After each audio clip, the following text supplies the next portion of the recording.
लेना अपन मैया से हम ही बनबो छौरी गेदा माद तोहर मैया के अके हम ही बनबो छौरी गेदा माद तोहर मैया के। अरे वाह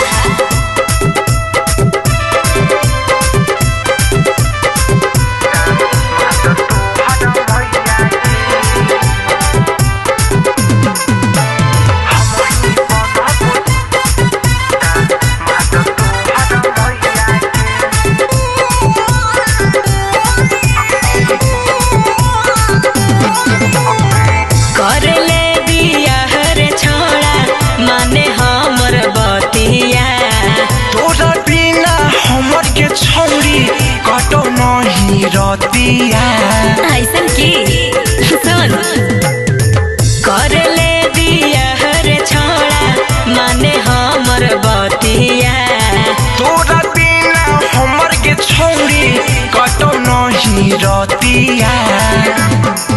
अरे तू ही बन भी राजा अरे तू ही बन भी राजा हाँ पसह नहीं मोर मैया के हम ही बनबो छौरी गेदा माद तोहर मैया के अके हम ही बनबो छौरी गेदा माद तोहर मैया के।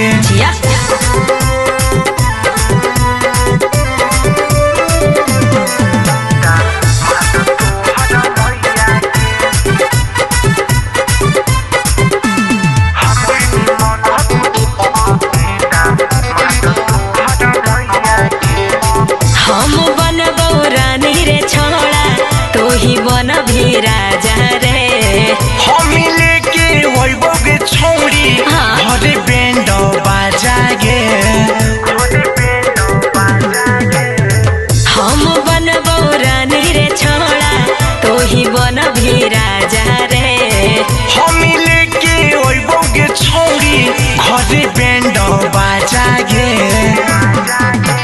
बीके बिहारी कहिया फेर केटीएम राजा कहिया जीजा बन भी हमारा भैया के हम ही बनबो छौरी गेदा माद तोहर मैया के हम ही बनबो छौरी गेदा माद तोहर मैया के। चल ठीक हो।